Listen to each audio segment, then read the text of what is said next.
got overexcited and I started like 2 minutes earlier. So yeah, so we are live already. Just a little bit ahead of the time. Okay, I will give you a couple minutes to that's actually good because then everyone have a time to gather together. Okay, I will just open the comment section for myself. Okay. Okay.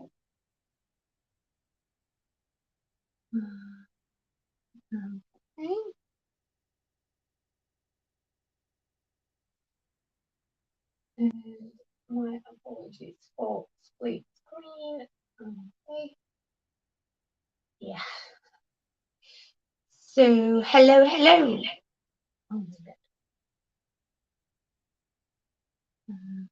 Yeah, now it should be fine.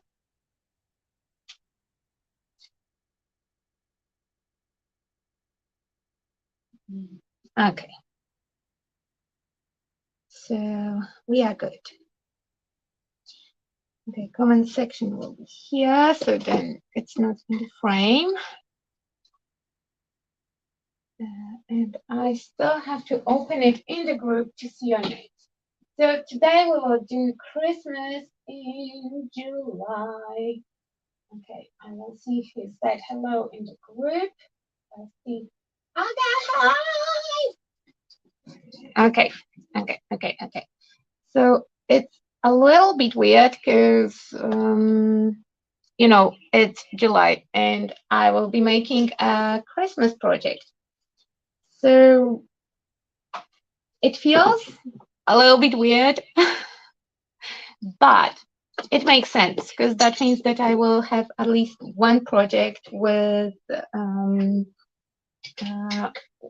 ready for Christmas when they come, because they are coming super fast and usually time is just passing so fast that I'm not able to do everything for Christmas that I would like to.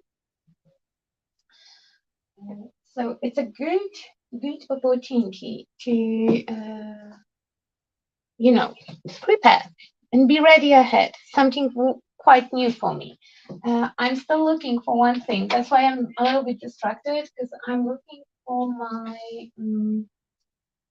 muting device for my phone. So then I hope you cannot hear it, but I can hear myself from the preview on my other device. And that will, okay, I found it. Okay, yeah, that's good. That's good. Now I can put it over here. Hello, hello, hello, hi. Okay, I see a lot of Facebook users. So, hi Lydia, hi Abby, hey Carolina, hey Eddie. Okay, so we will play a little bit with mixed media. And today I will use resin casts because I prepared all the clay elements, but I put them in my fridge and I forgot about them, and they are quite wet. So I don't want to, you know, overheat them or lose the time on fiddling with them. So I did a quick casting with resin with some of the molds that we have in 14 craft bar. And we will keep it relatively simple. We will use also mixed media products. I will try not to forget to post the full list of the colors that we will use, because some of them I have in really nice jars. I got them when I was in Ireland, and I got them really nice, and you know, they look camera friendly, but I also have entire set of different pentite colors. It's the same paint, it's just in those small tubes. So, and I lost all the caps and they are disgusting. So I will just apply them on my plate and use it from that. The same is with my gesso. The jar is just disgusting, and it's a shame to show it to people that my supplies look like that.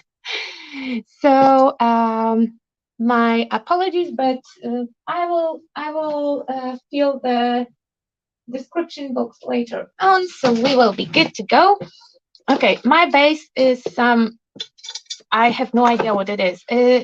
I found it in my stash. It's old as wood, and it was very cheap, and it's not pretty at all. And I have my cast that I plan to use. I also have shutters for the window. So I will start with applying gesso on all of my elements, and my resin pole was quite dirty, so we might have to sand the back a little bit. Okay, so I will use this one as my cover for the desk, and they just need a thin coat of white gesso. It can be white gesso, it can be clear gesso, but because it's resin, that means it's plastic. It's better to use some kind of primer. For super light clay, for 14 bar super light clay, we don't need any kind of priming. You don't have to stress about it. There is absolutely no problem with the clay. We don't have to put the primer on the clay. Okay. And we don't have to sand all the fuzzies, because we can just cut them out with the scissors. Okay, and this one is fine. Sanding the back and sanding the back of the doll. Okay. Why this? Pentard drawer. Okay, we have white gesso from Pentard. My disgusting jar. Sorry, it still made it to be in frame. Mine is liquid because I added water to it because it was almost dried, and I strongly don't recommend adding too much water to your products because they may react weirdly. I did it with knowledge, with the full knowledge and awareness that it might screw up my final looks. But you know what? It's so hot right now. The weather is really helping me out with all my drying issues. With those temperatures, that jar that I added too much water. I went too heavy-handed. I wanted to be generous. So yeah, that ended up to be a little bit too liquid. It still works as the primer, and it will. Oh my God! Have you seen that? How he flew out from my head. It still works as the primer, and it will thicken out quite fast. So yeah, when you open your jar, you should have like nice paste. Okay. And adding too much moisture made my product a little bit lumpy, but it will be fine. I will smooth it out in 1 second. Now I'm applying thinnest possible coat because those molds have a lot of detail. So I will go and stab them with my brush to get all the valleys. So first I will just over apply product and then smooth it out with my brush. The same we will have to do with the doors in 1 second. I don't think I will use the window, but I can prime it anyway. Okay. Okay, and now the doors.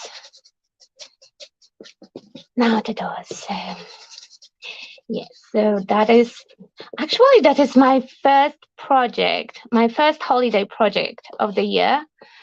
I thought that, yeah, the first one will be the Patreon class, but it turns that not. And tell me, what do you think about the idea of Christmas in July? Because I will put it out there. I will just put it out there because I think that premature Christmasing takes away from my favorite holiday, which is Halloween. So I think that if we are doing Christmas in July, we should do Halloween in June. Come on, it's only fair and it makes sense. Tell me that it makes sense. It have to make sense. It does make sense. Okay, and I need the shutters that I have here, because if we will end up using that window, I will want that one to be with the shutters, and that can dry out here. I have a new working space, like a side desk. So now I will have enough space to put stuff away. If I will just remember to maintain more or less order, but let's be honest, it's less than more of the order here. Okay, so that is done. And they can chill for a second or two because that have to dry. Go on the side before we'll start to play with paint. And oh my God, okay, I lost the group. Hi Moika, hello Donna, hi Terry, Dreamwoods Butterfly, hello Deidre, I don't know how you how pronounce your surname. Yes, I know it's awful having Christmas in July, but that will put me in the Christmas spirit early enough to have some makes for Christmas, because like I mentioned, I always run out of the time and I want to make some projects. So Sky Blue Hippie is asking what I am making, canvas or diorama. Now it's a paper mache, like a tag. They are not super sturdy, but I will cover it with paper. Hello, David. Hi, Marisol. Oh my God, we have a lot of people on YouTube today. Hello, Karen. Hi, Uro. Okay, I said hello to everyone. Now we have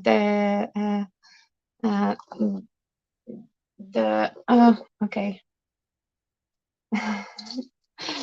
Now we don't have to have the comment on the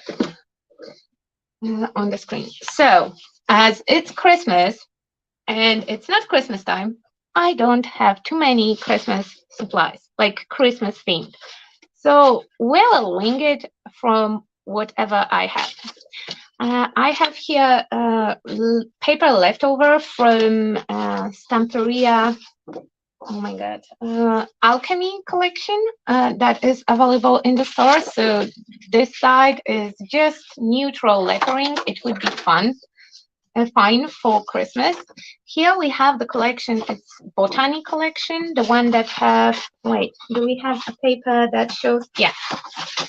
So it's this one with flowers, and there is also the entire sheet covered with the flowers. And the back is pink and green, not very much Christmassy, but again, I have entire section here that I can use. And I'm showing you them just because I'm sharing ideas how to make Christmas work without Christmas supplies. And from the same collection, we have this one, and the back paper is green, and it can be Christmassy. Also, that mosaic of the elements looks kind of. It can work. I mean, everything can work in the project, but though it doesn't scream Christmas, it's quite a good choice. And the last one, I don't remember the name of the collection. It's the one with the unicorns, fairies, and all of that. And there is a background paper that could work as well. So, I think that we will go with this one, because why not to start a new one? I can go with this one or this one. This one. Let's not overthink it. Okay, I need my glue. Glue. I use wood glue. For decoupage, you can, because basically we will cover entire thing with the paper to have a nice background, and for that purpose you can use whichever glue you want. And okay, so let's just go in. I need just not too thick, not too thin layer of glue, even layer on entire surface to make sure that I don't have like globs of the glue and too much of the product in any area of my base. Remember about edges, we have a lot of edges. And remembering about them at this stage is important, because then we don't have to adhere them separately. I'm adding my paper. Okay, and now to make sure that I will adhere it nice and straight, I need a bone folder. Would be useful, don't you think? Except that since I ditched paper crafting, I also ditched bone folders, so I will use my palette knife. It is not clean, of course. Okay, and I add a lot of pressure. I make sure that I will move all the glue underneath my paper. Okay, to the edge. I make sure that all excess of product I'm squeezing out so it lies nice and flat and I don't have too many air bubbles. You can also wet your paper or thin it down, but I'm too lazy for that. Okay, and let's flip my guy and let's score against the edge. And for scoring, you can use the back of your palette knife, like I do. You can use scissors, needle, anything that will score. I sloppy cut the excess, and yeah. By sloppy cut, I mean cut it like that. And I will adhere that later on. No worries, you will not have to watch me adding the paper to the base for entire live stream. I just want to make sure that all the edges are wrapped in, and for now I will catch them with the painter's tape. But I would wait until the top layer dry a little bit, then I will go with the sides, work in sections, because then there is less chance of getting that an even surface, and less of a chance of paper waving and warping on you. And it's quite common with scrapbooking papers that if you want to adhere entire surface of the paper, it will not want to cooperate too much. The good trick is to apply also a coat of glue on top that will make paper a little bit more flexible, and also give you some priming in the background. Okay, here is my background. Okay, yeah, we will adhere everything nice in a second. And I'm pretty sure I missed the comments, because I see that the new comments are coming. This collection is so killer. I like only the pages with a lot of flowers and bugs. Hi, Naneka.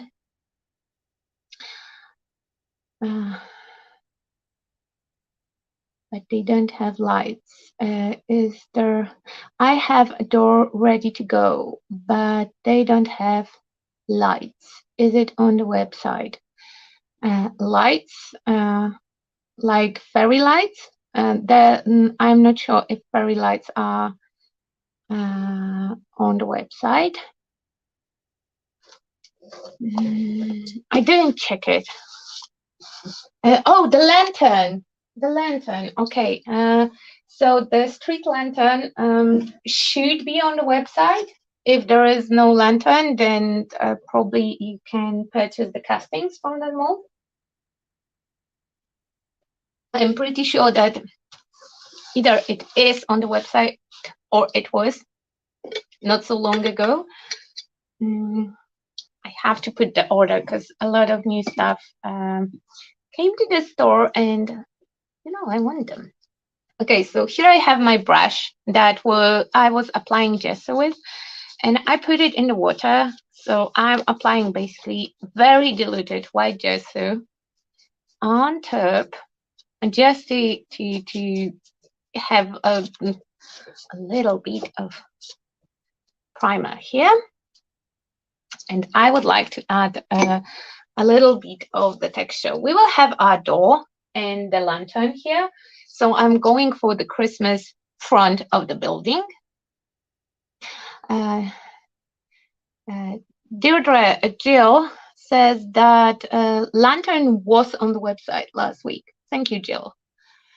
So yeah, you can look after the live stream, and if I will not forget, I will put it in the description, like links to everything I used. So I'm going for the Christmas front of the building because that will be relatively easy to achieve. So I would like to have kind of facade in front. And we can do it in two ways. One will be using a Stencil Olga with the bricks. You could use the paper that has brick. You can use Stencil with the paste or with the paint to make it look like we have a facade of the building. And we can use clay. So there is a lot of options, and they give you a different look. So we will go with the stencil. Okay, I have here my tiny stencils. Do I have the brick in that collection? No. Okay.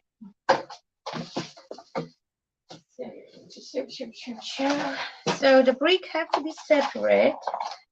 Okay, here is another little wheel.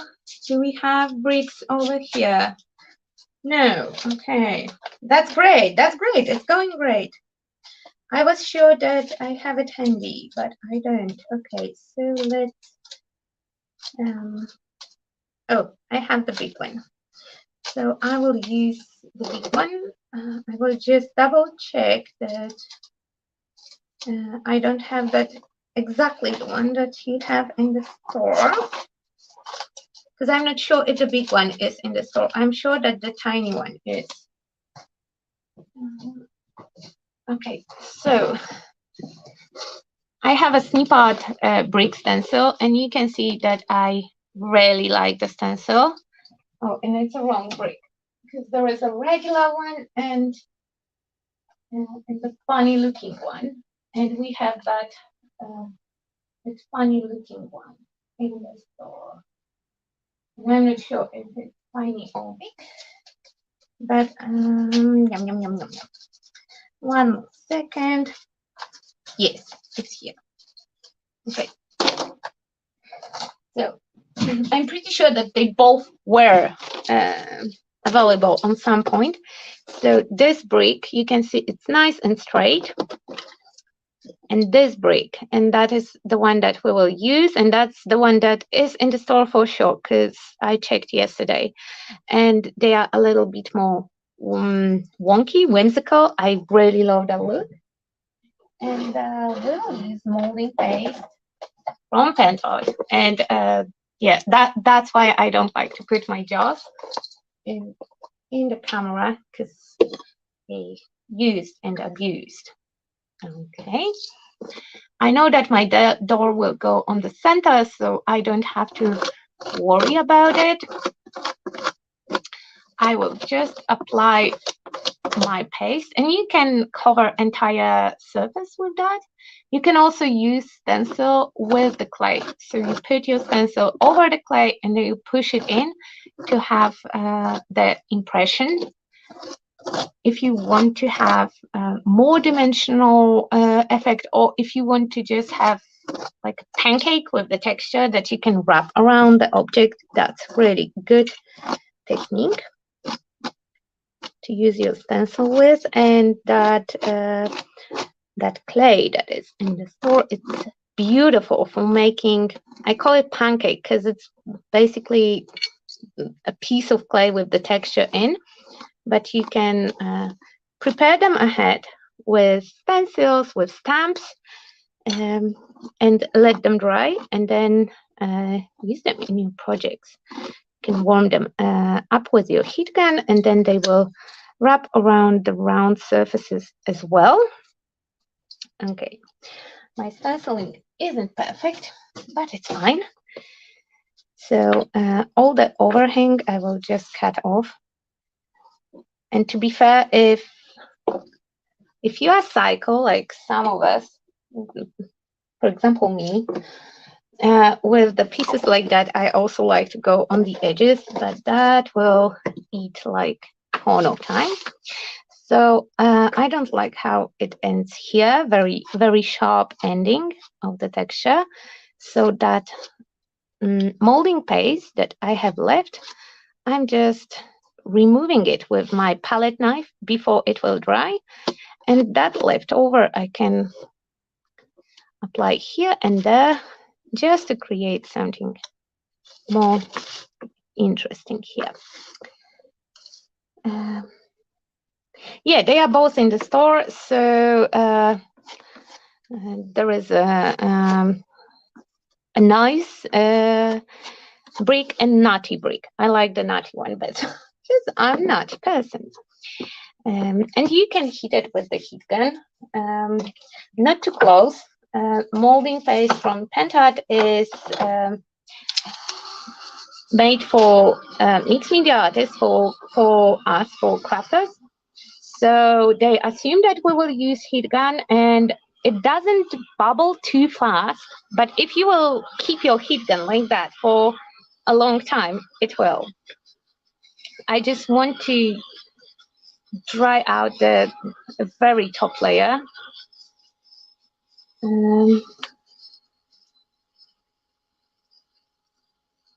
Okay.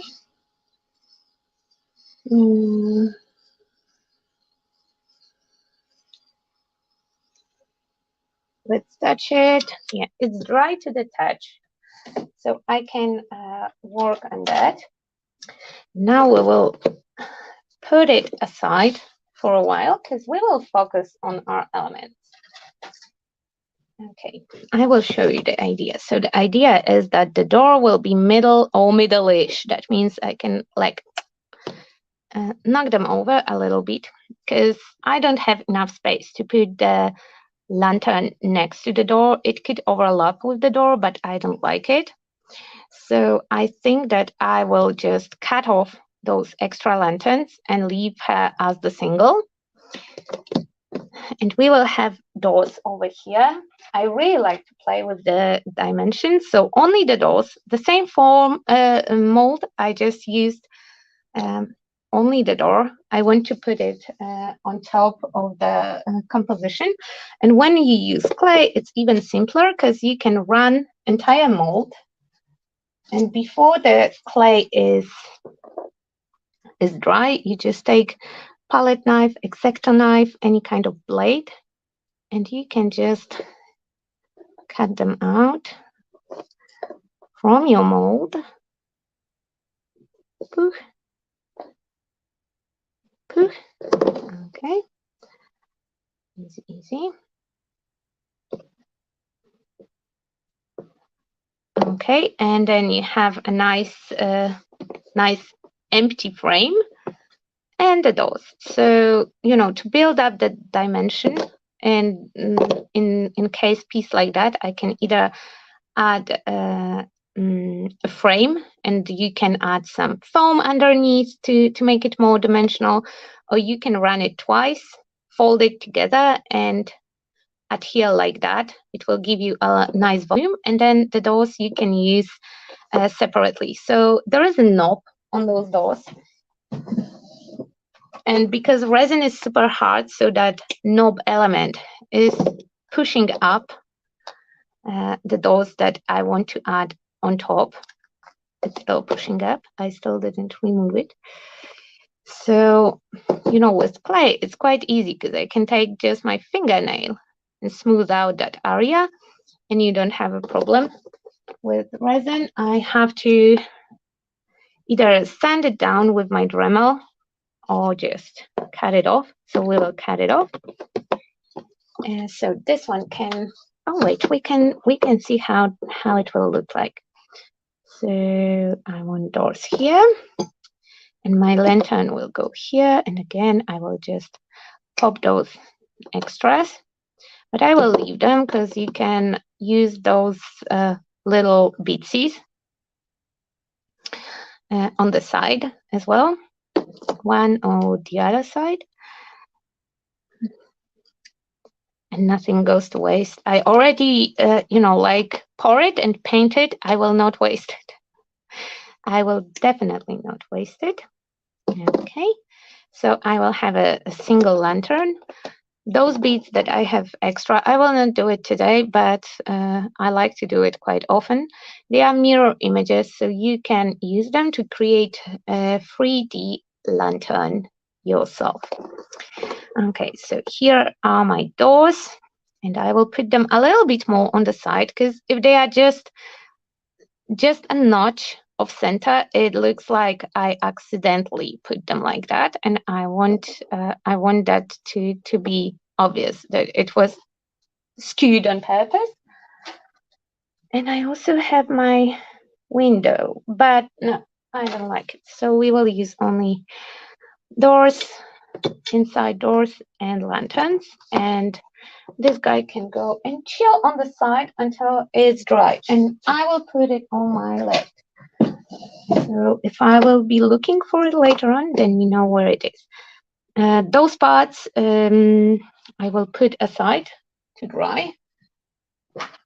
And it's really hot because that clay, I just released it from the mold like, I don't know, 10 minutes ago, maybe 20, because it was 5 minutes before live that I remember that my casting that I did yesterday is still in the fridge.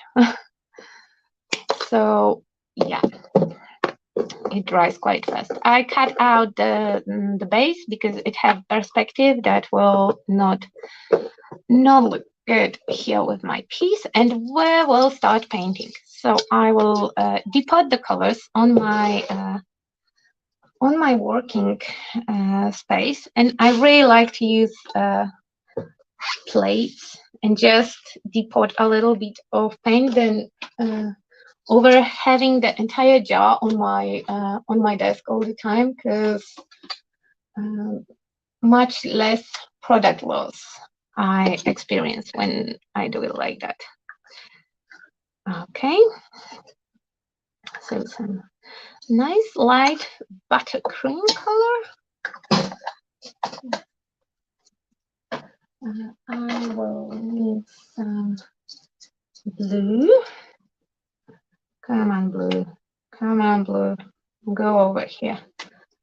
Okay, I need some blue. I need some brown.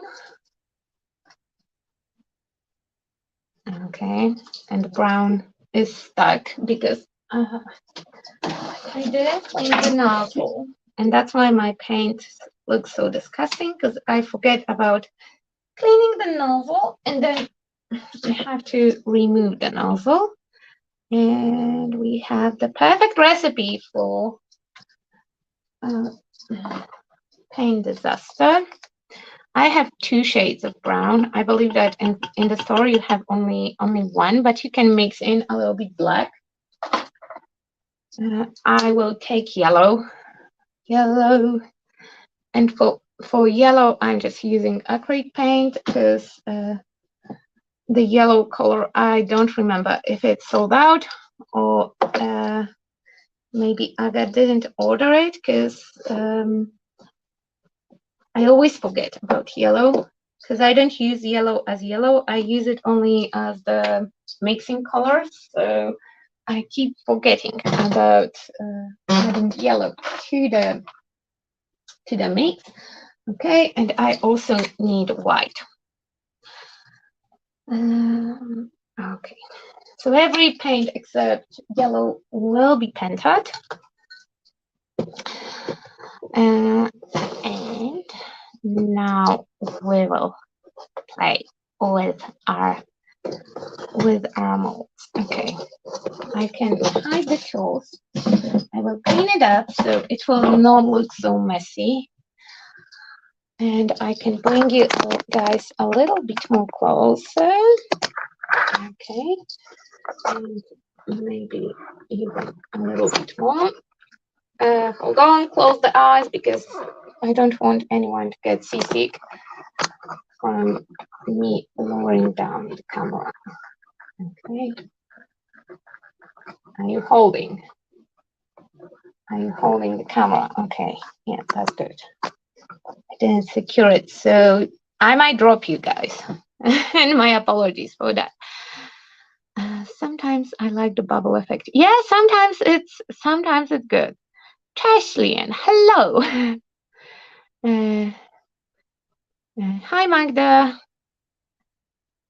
Okay, I'm replying for hellos. I don't see any questions. And I see that Jill is answering the questions, so that's perfectly fine, because I'm too distracted with doing stuff, and I need a little bit of black. I forgot about black. Do I have a jar with the black paint here? No, I don't. Disaster. Oh no. Oh no. Oh no. Okay. Let's add a little bit here. Yeah. Okay. So on my plate, I have creamy beige, I have black, I have white, I have brown, and I have blue. And those will be my colors. I know they don't look super Christmassy, but we will make it work for sure. Okay, and we need a brush. See? Okay, so all the elements are primed. I don't have to stress about it. Okay, this way you can see a part of my plate. I will show this part that we will be mixing in. So I take some of that beige. First, I will add a little bit of it to my cast. Okay.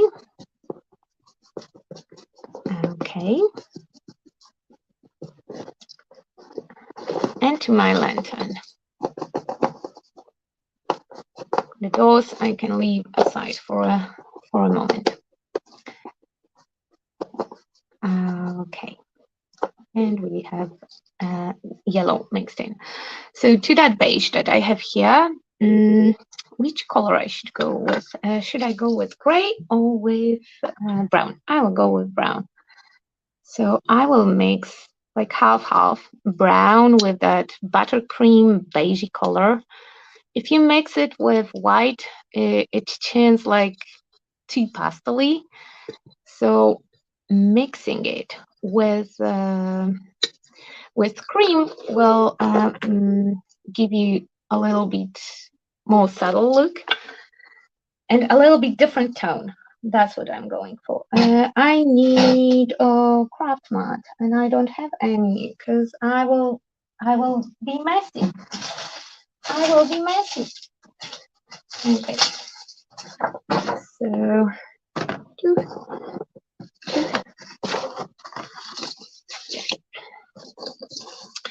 and that brown color will go on the top of my lantern. It's nice chocolatey brown, and I will go with it on my pieces. And I'm also painting underneath. And because I had that cream paint freshly applied, in some areas we will get lighter color. And I'm going for that actually because I want them to already start to mix a little bit. I make sure that I covered all the piece at every angle to make sure that all my edges are nicely painted. Okay. I'm trying to spread my paint quite thinly. They are decently pigmented, so they will be, they have a cover effect. And all those paints are matte paints, so there is not any sheen or shine to them. I like it very much because if I want to make something glossy or shimmery, I know how to do it. And it's easier to make stuff shiny than to make them nice and matte. So I would, in most of cases, go with the matte finish. Okay. And give me 1 second because somebody is writing me a message that they can find 14 group. So I hope that that person will watch on the replay and they will know that I did post the group with the link. Okay. But we are also live on main page. Okay. And I can turn off the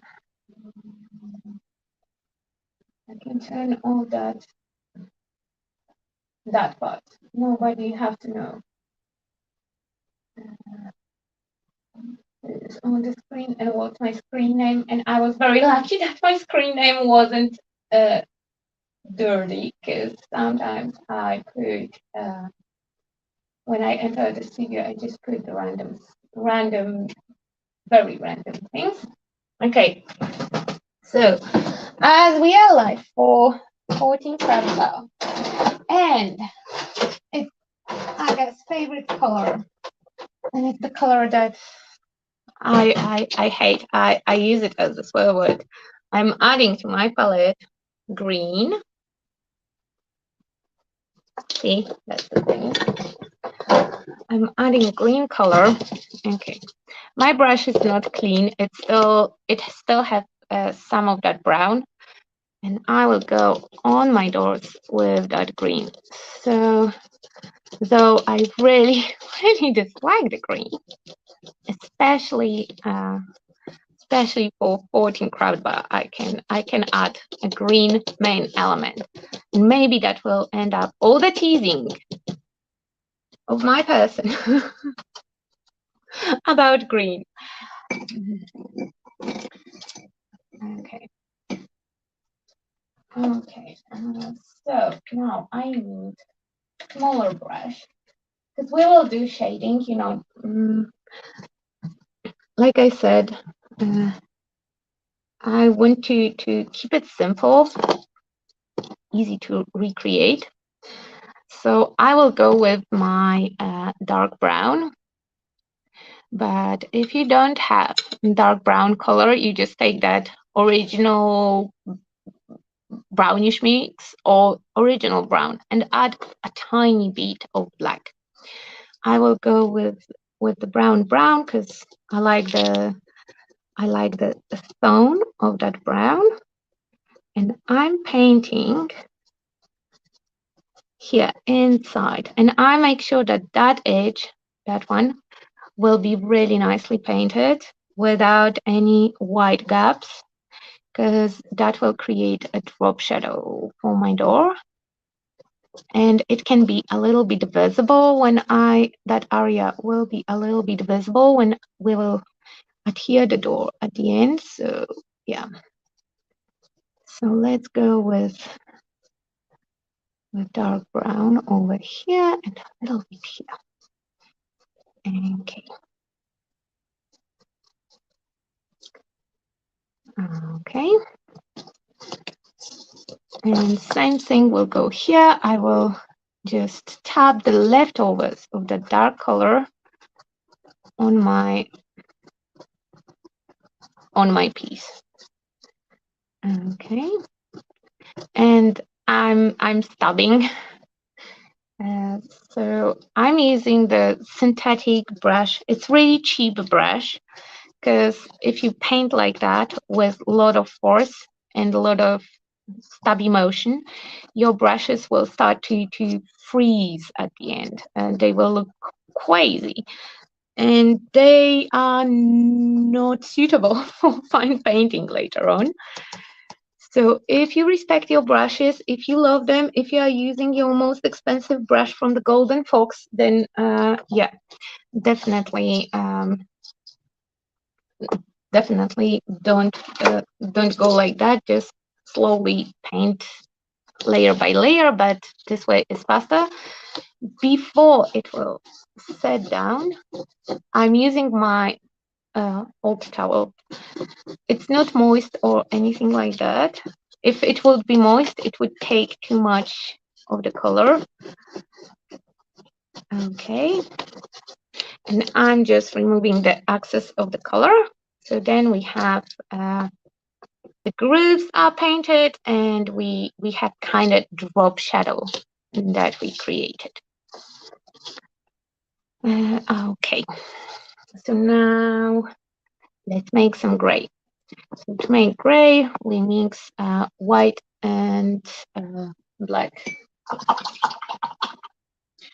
to have gray.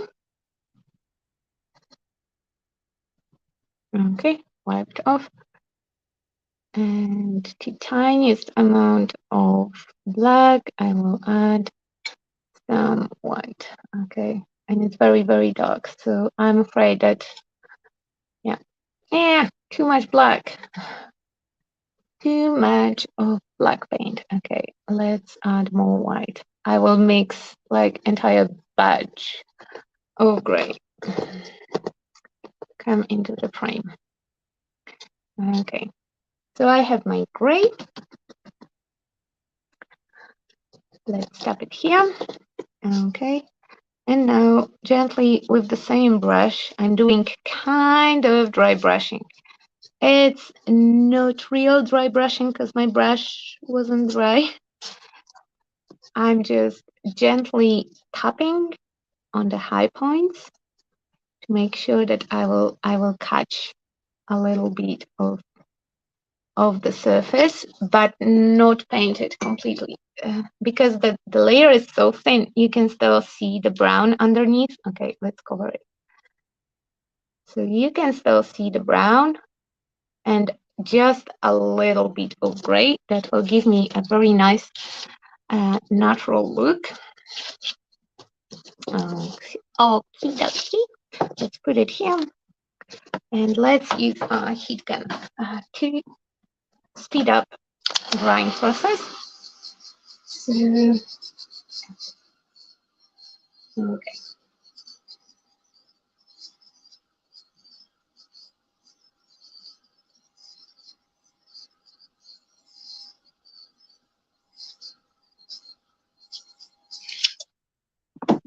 I call it dry.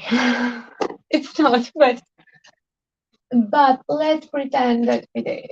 Let's pretend that it is. Now we will need a itsy bitsy teeny tiny brush for details. Okay. I'm looking. Okay, I found it. So now here, on this area, I will spread a little bit of that white. I will take one dab of yellow, and I don't want pastel yellow, so I don't want to have too much white, but I still want a lighter shade than original yellow, because the yellow that I have is very, very warm and very, very intense. And for now, we will need a lighter one. Okay, and with that light yellow, I will try my best to paint only inside of that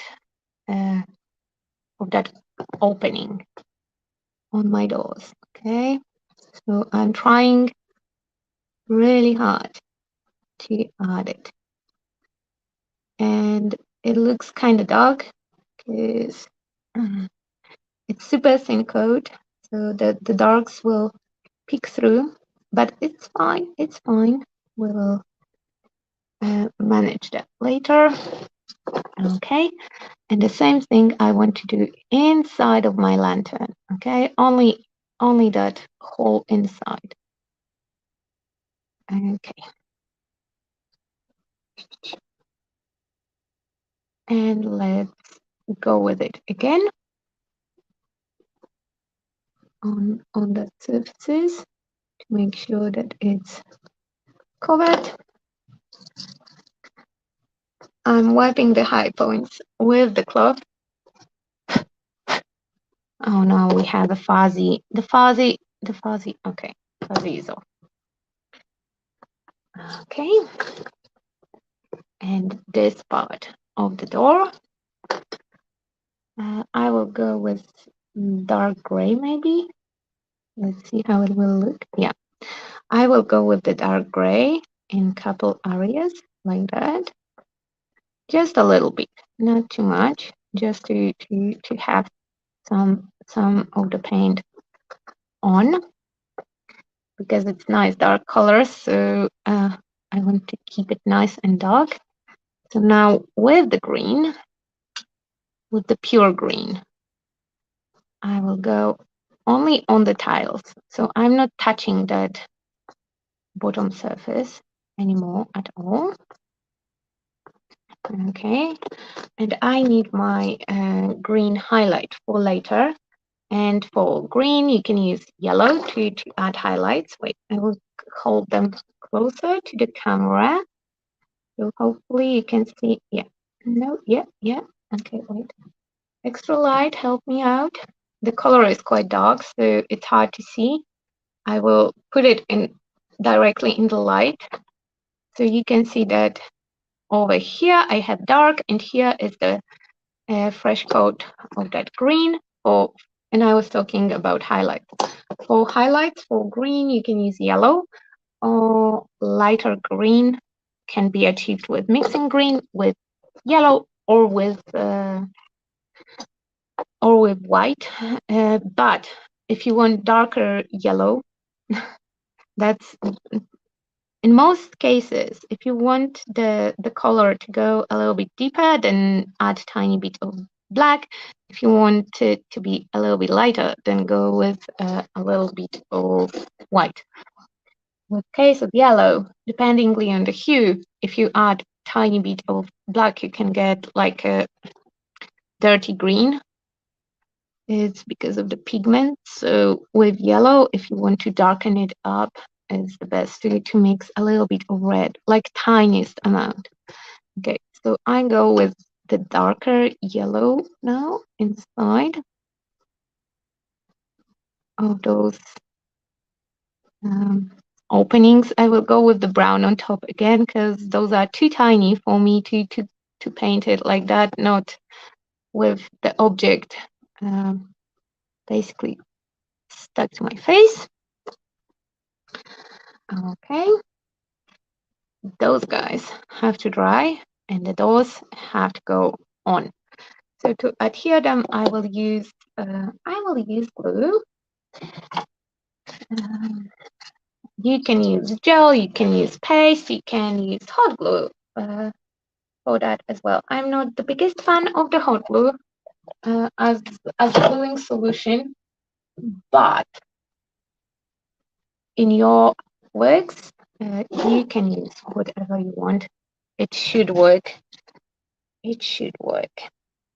Okay, so I'm adding quite a bit of that one, just because it's very uneven surface, and I want it to get adhered for sure. Okay, and let's bring our background. Okay, so now the doors go on.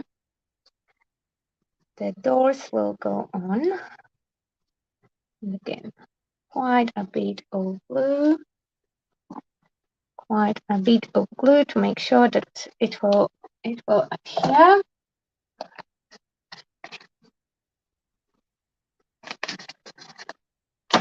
And that will be the advantage of clay over the resin. The clay will stick really, really quick with glue without any issues. You don't have to be worried that something will pop from your work. Okay, and we will adhere that lantern over here. Sorry for that. Okay, so now we go with the lantern. Okay. Okay, I don't care about the bottom of my work for now. I will explain you why later on. And just after I said that I'm not a big fan of hot glue, I will put my glue gun on to warm it up. Okay, and I have to unplug one of the chargers. Yay! Okay, the charger is unplugged. Okay, those guys will sit here for a minute, and we will move on here. So here I have one of those super cool greenery artificial leaves set, and I bought a bunch of different ones because each one of them is different. There are ones that are dedicated for Christmas, but I didn't took it into consideration when I was making my shopping that I will forget to order new stuff, couple months in. Okay. Okay. And I'm cutting off the legs from it, those wiry parts. Okay. And I will make a tiny circle from one of them and use the other one to wrap it around. Okay. Now those pieces, I will take the longest one. It should be enough to wrap around my wreath. And I will wrap it in a couple areas around my circle, but it doesn't have to be wrapped too tight or too close, because yeah, that one will be enough. And I just tied it with another one of those wire diamonds. Okay. Round and round, round, baby, right round. Okie dokie. So I have the base of my wreath, and I will check. Yes, it will fit. So now that is the bottom, that is the top. On the bottom, I cut off all the sticking part. I want flat back. I know it makes it a little bit more first, a little bit more, less packed, but bear with me, trust in the process. Okay. And for next one, I will need non-sticky surface, and I need just a piece, so I will cut it out from my baking sheet, because I'm pretty sure that everything that I will put on it, like hot glue, paint, it will just unstick. Is the glue already hot? Yeah. So I will put a dot of glue here on the side, because that's more convenient, and we will grab them. Okay, and actually I could wait for a second, because now my glue will set over here. Okay, and I'm just cutting it for itsy bitsy teeny tiny pieces, depending on the kind of the artificial greens that you have. You can cut them for single leaves or for little bunches. Okay, almost there, and this one. Okay, good. So now I will, and for those artificial plants, hot glue will work really nice. One of the few things that it is really useful for. And I just put them all together. Okay, and that hot glue is not hot enough anymore because it's not fluid enough. So let's add a little bit more of the fresh one. And let's work quick on this one. So I'm just filling in all the gaps in my tiny reef that I can see the wire. I purposely use that brown wire from my artificial plant, because I have the spare wires, but they all silver or gold, so that will, in the areas that it will be visible, it will be very much visible. And we don't need it to be so visible, and the brown one can pretend that it's a like a pine branch or something like that. Go. Okay, and I build my tiny reef to be quite dimensional, but only on the top, so the bottom is nice and flat. Okay, now so with those fake plants, you can also paint them with the acrylic paint. You can prime them and paint them like anything else. But we have to keep in mind that you have to be very careful with the heat gun, because they are made from plastic, and it's easy to when you overheat them, they will start to curl and shrink. Sometimes it's cool, and sometimes you can use it as the part of the look. Okay, but in this case, I just want that. Oh, come on! I just want that super fluffy look. And then a little bit of contour here. Okay. Okay. So now we have it. I think that my reef is not looking so sparse anymore. It's just cute little reef. It always amazes me what Olga makes. Okay, I will put the comments on the screen, because people on Facebook cannot see the comments on YouTube, and then I look like a crazy person that talks to herself. Thank you, Terry, for that. Hello, Lynette.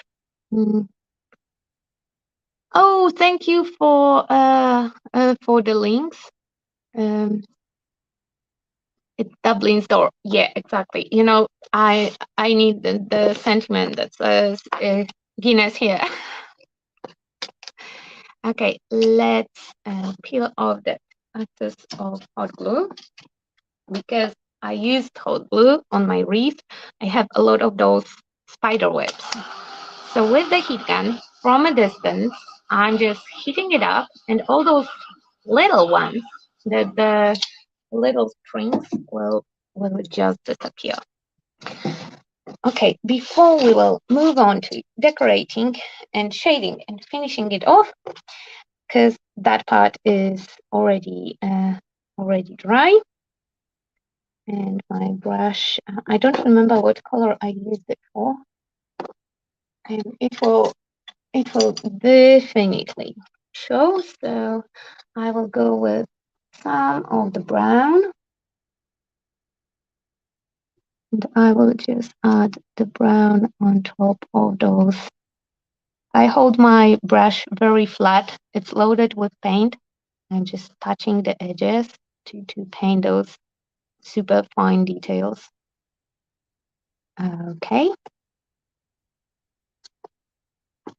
And the same here to make the outside a little bit more poppy. Okay. So now highlight. I need a bigger brush. It would be perfect if you have the dry brush for every color, a separate one. But let's be honest, even if you own enough brushes, the chances that they all are clean at the same time are slim. And as I have my non-sticky part here, then I can mix my colors. And this one, I don't have to put my nasty plate in the camera. I promise that next month, for next 14th with Olga, I will have a clean plate because every time I'm coming with the dirty one. Okay. Okay. So I put that original green without anything else here. And now with my extra, with my small brush to one part, I will add a little bit of yellow. And when I mix it in,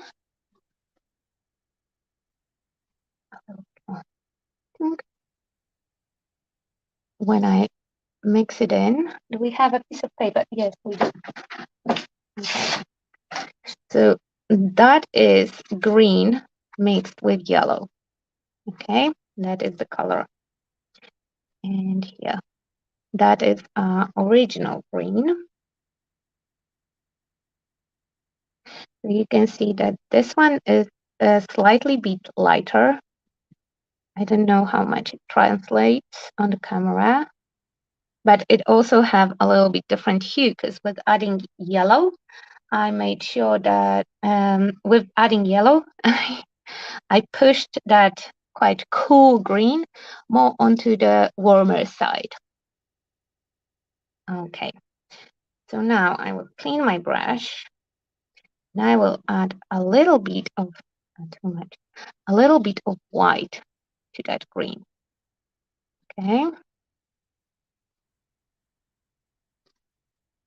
just a little bit of white. And I will put it here for you to see. So it's lighter, but it starts to turn pastel-y. It starts to have that white kind of cast. So those will be my highlight colors. And from both of them, I will scoop a little bit and mix it together with a little bit of that pastel yellow that I mixed earlier. So I add yellow, green, and white. And the last color, the last shade, is the lightest of them all and have a little bit different hue, but it's not as warm as this one. And with that color mixture, with my dry-ish brush, it's dry-ish, I will dip it into my texture, into my paint, tap off the excess, and I will just gently go here on the high points. Okay.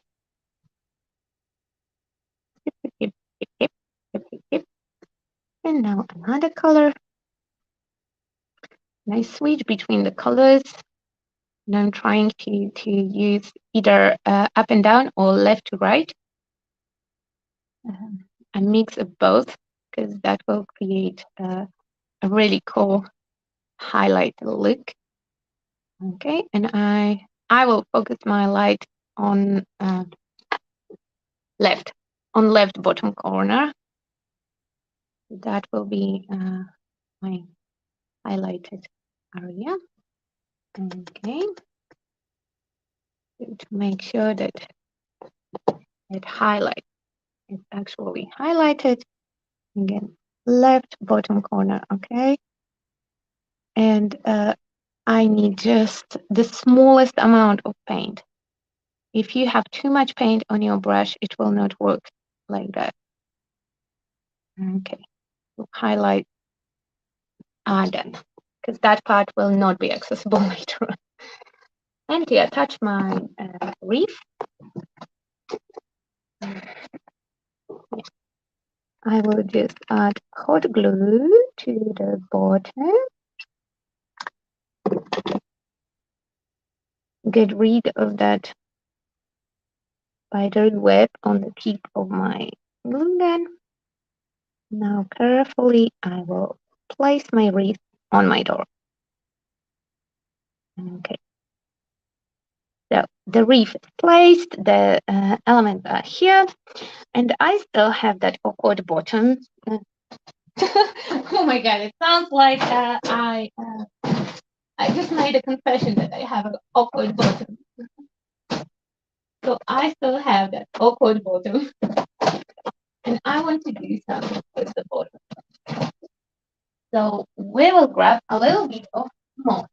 Moss, reindeer moss is available in the store in different colors.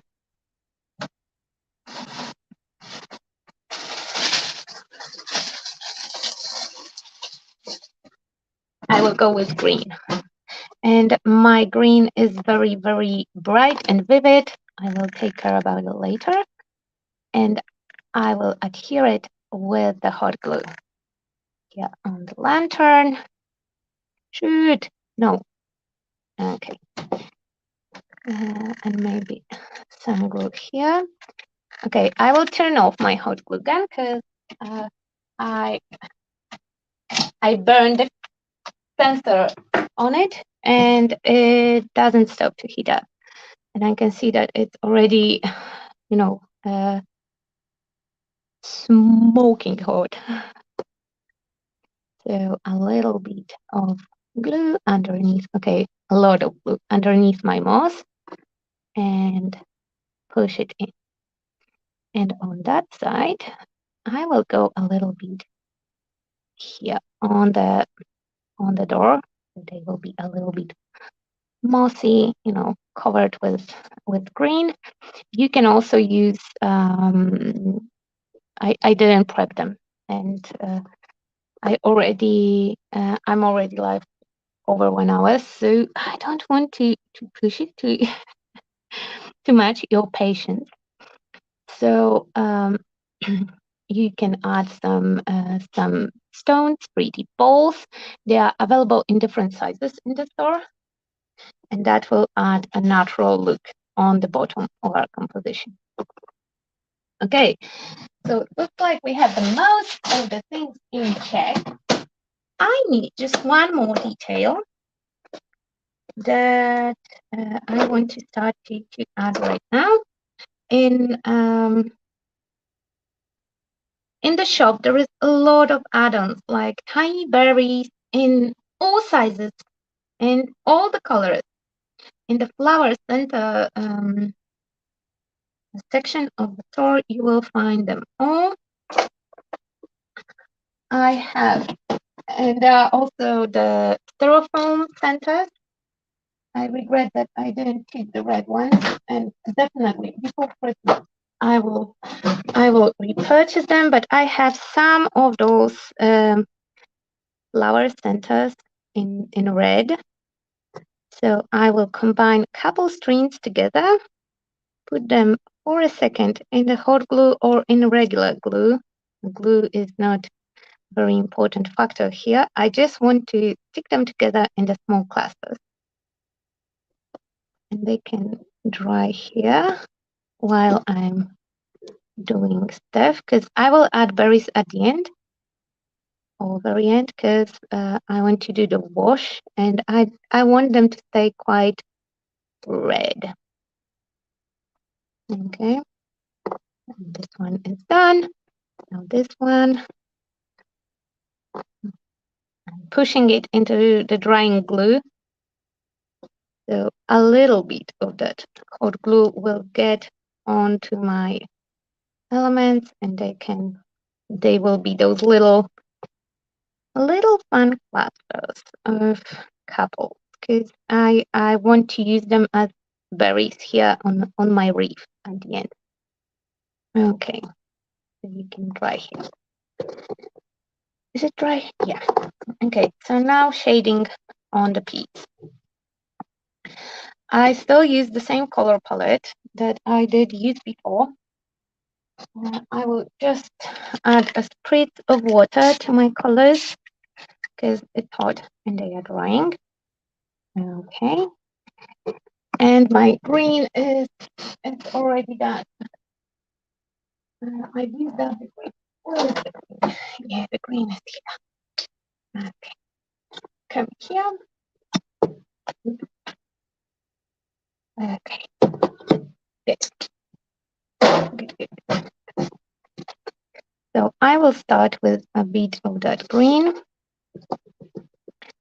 I make sure that it goes into my brush, into all the bristles, and I will just add it a little bit on the surface, just to make sure that it's here.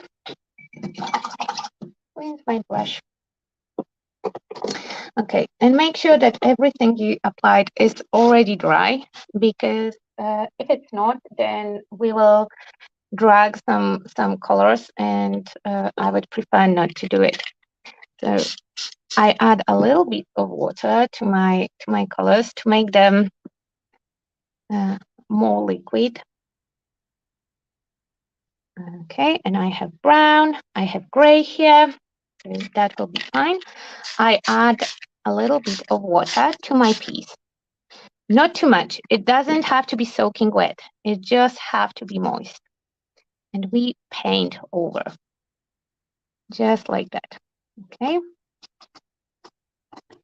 You have to be fairly quick, especially if it's warm. I just pack the color in, not like carelessly. Yeah. Remember to moisturize. So I'm adding a lot of mist. I'm not adding a lot of water, like pouring water. It's just very fine mist, because it has to be moist, but not soaking wet. Definitely not soaking wet. Okay, and all the areas will go now. And now here on the top, and very much top of the composition, I will leave for some kind of sentiment or something like that. I didn't thought about it. I just wanted to focus on this part. And now my cloth is also moist, and I will start to, not wet, moist. And you can dab off or wipe off the excess. It depends on how much you want to use. So here I will dab because I want to expose the brick, but leave a nice shadow, so I will not have to add it later on. The same here, just absorbing the excess of the moisture. Okay, and now we have to switch the brush for the smaller one. And again, a little bit of water in my paint. Okay, and now with the smaller brush, I can work more on my details. So I go with the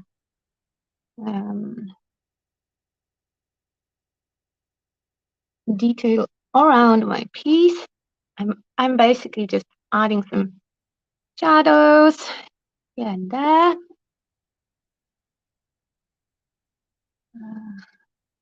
Okay, okay, nice, nice.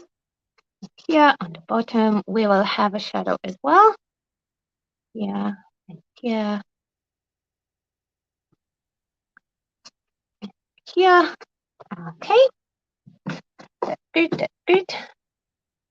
Good. Let's remove some of the brown from the doors so it will be visible that they are actually green. Okay.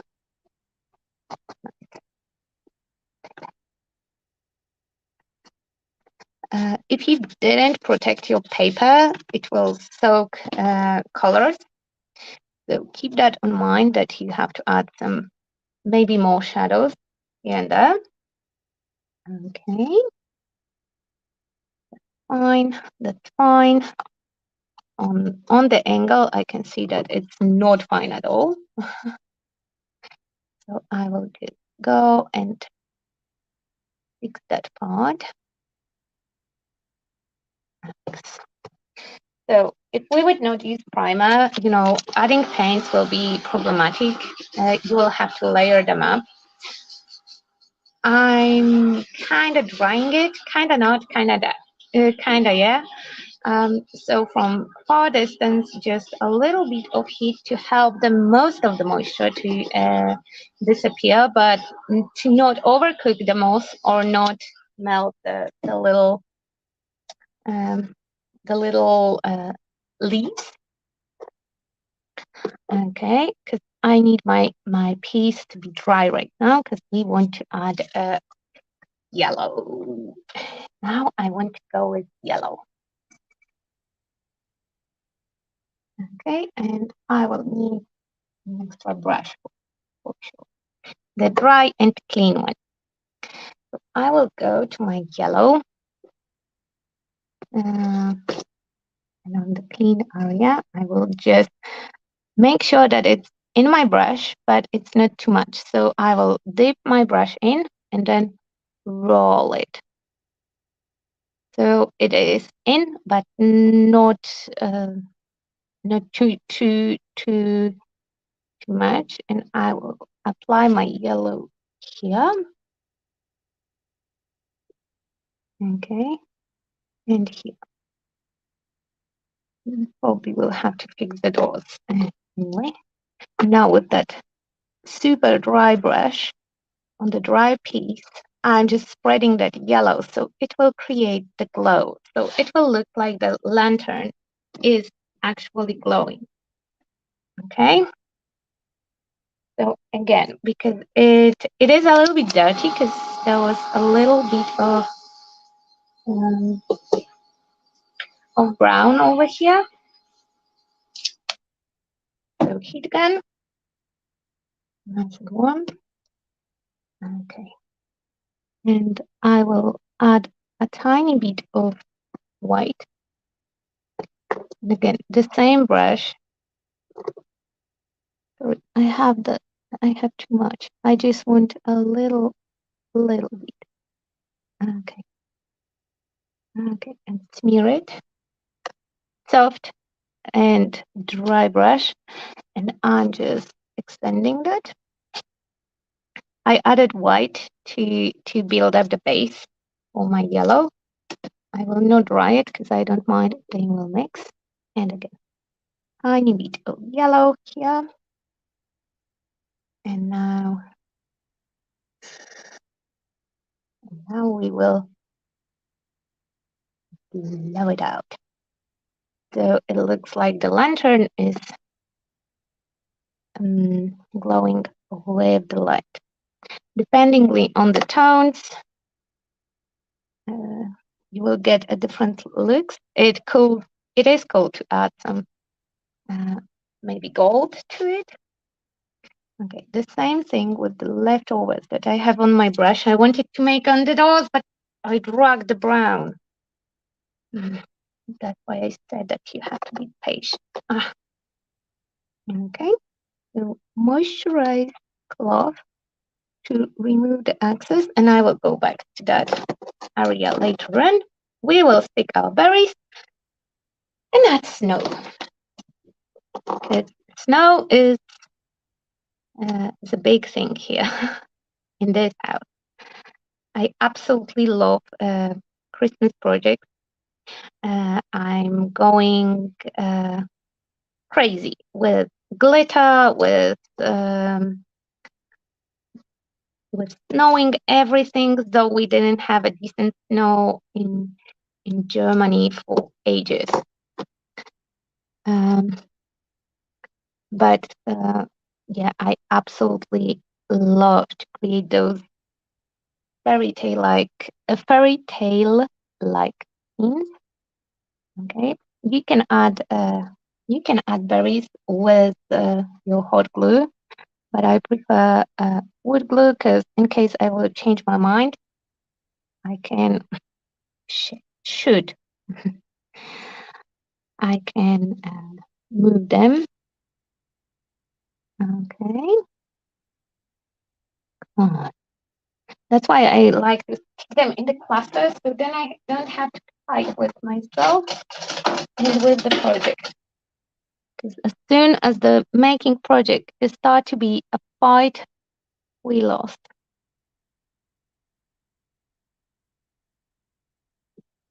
And those little round like styrofoam balls would look much better than those. So you know what? Let's remove those guys because they are not nice and round. So I prefer to don't have them or to okay. So in my box, I have some of the little elements that are not necessarily red. Those little styrofoam balls, they are orange. So I will go on top with the red paint. I think it's called carmine, the color that is in the store. So I will paint them, but I will paint them off camera. You have to forgive me. Because I was sure that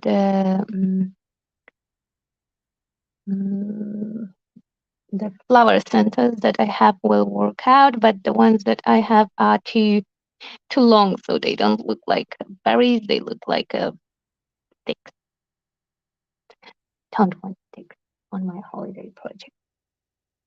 Okay, so if we are using styrofoam as our berries, definitely, and for sure, we are not going with heat gun.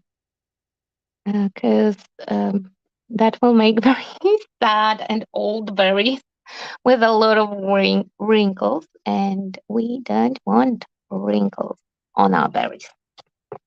Okay, so here we have the wreath. The berries should be a little bit more red, so it will look a little bit better. Okay, so now it's my favorite part. We need the molding paste, and we need a little plastic bag.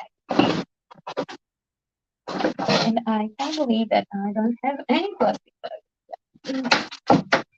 So, you know, like when you buy the leaves, for example, they will come in those little plastic packages. So I didn't have any, so I grabbed a big plastic bag, and I need just a corner, but it's better to have a baggie that you will feel. I usually fill mine. I will either use bags or I will buy a small container with the narrow tip. But the bag will work perfectly, and it's really cool and quite cheap trick. So when I start to do more Christmas projects, I will just fill the big bag with a lot of paste. But in case of one single project, a tiny baggie is enough. And you can fill it with any kind of molding paste or texture paste or paint, or even if you dilute the clay with the water, it will work as well.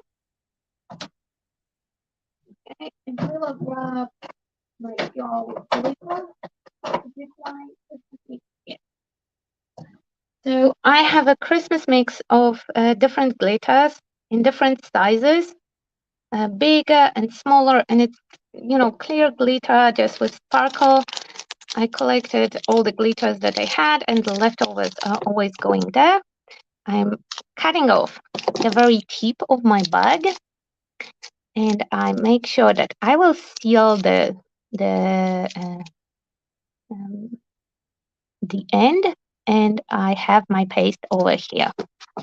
Okay, and I cut out a quite big opening. You might want to have your a little bit smaller. And now we are just squeezing that snow on our project. Okay, in case of the tiny project, it's better to have very, very tiny snowy tip. You can also use some of the rainbow paste here because it will have a glitter already in. Okay, so I'm squeezing out. I'm trying to be quite precise here, but as the project is so tiny, it will not be easy. Be careful with moss because it's not stained permanently. The dye that they use to stain the moss will bleed with green. So don't go too crazy around the moss. Okay, I'm trying to check if my brush is clean. And now with my brush, I will tap it, force it. I'm trying to form a little bit of spikes and a little bit of texture here and here, especially on the top of the frame. You can cover entire piece with that snowy effect. I prefer to have it, I prefer to have it completely covered with snow, but I did so much of painting, I don't want to cover it. Okay, I just want to make sure, that's why I went with the paste, not with the paint. I want that texture of the snow. Okay. Okay, and tap it. And a little bit here. Okay. The technique with the bag is when you want to pump the icing, so any kind of icing tool will work. In winter, I'm pretty sure that we will. Well, it's not the last Christmas meeting that we have, so I will come prepared next time. Okay, so I went a little bit crazy here in one area. So just with the wet brush, I will take off the excess. Just tap it with the brush, then rub it with your rug. Okay. Now time for craziness. Okay, it's fine to have. That is my glitter catcher. I don't need paint anymore at all. And with any kind of glitter, I will just, cover it completely. When entire paste, every single bead of that paste is covered with glitter, then I will tap it to make sure that more of the glitter will adhere to the paste. Like I told you, you can glue stuff on paste. So you can glue quite heavy elements, but you can also glue the light ones. And now it's nice and sparkly. When it's dry, I will take the brush and brush off all the excess of the glitter. Okay, and the rest of the glitter will go to the jar after the live stream. I don't have to do it right now. Okay, so I can leave it like that. I would say that it's finished, plus red berries. But there is one more thing that I want to show you, because 14 Craft Bar is the second store in my life that I saw that item in, and I'm definitely buying today ton of it. So if you want some, then hurry up or message Aga. So those are fairy lights. Those are little fake fairy lights. I will show you them on close up. Okay. And the ones that I have, that orange one is not very pretty. I usually use alcohol ink on it. But in 14 Craft Bar, there is another color combo. It's not so neon, because those are neon ones, the only ones that I can get. And those are just beautiful. Look, I can put them just like that on my project, and it already looks more holidayish. They are quite far away from each other on the thread. They are all connected with the thread, so they are easy to use. And you can double them up or triple them up, and that's a beautiful product. And it costs next to nothing, or like whole bunch of those little lights. And it's really cool product. I really recommend you. That will be in the links for sure. Okay, so a little close up. And yeah, that's the Christmas in July. I leave it like that. Here is the open space, because when the Christmas will actually come, I will probably send the project so I can put wishes here or some kind of Christmas quote, because I have enough space for a nice sentiment. I can also leave it like it is because of all that mixing and playing and top. It looks nice, and I absolutely love the sparkle. And yeah, that's it. That is it. Christmas in July in 14 Craft Bar in 1.5 hours and 8 minutes. Okay, that's cool. I'm wrapping this one up. I just want to let you know that I know I have been promising for months, but finally me and Aga started to push things forward, because life happens many times.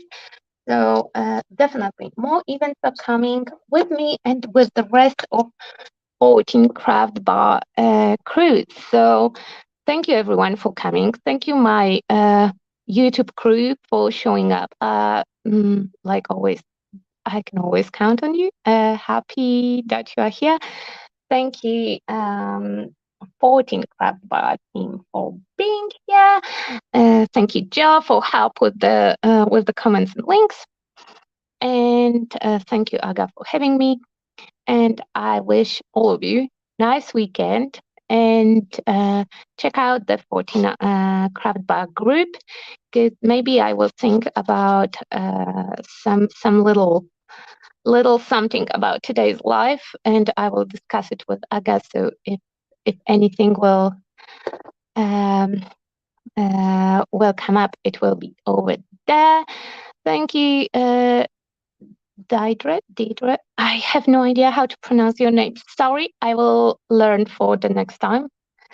I really like Christmas projects, and I hope that you saw some techniques that you will be testing out in your projects. Okay, I will wrap this one up and come back in 30 minutes or so. The description should be fixed.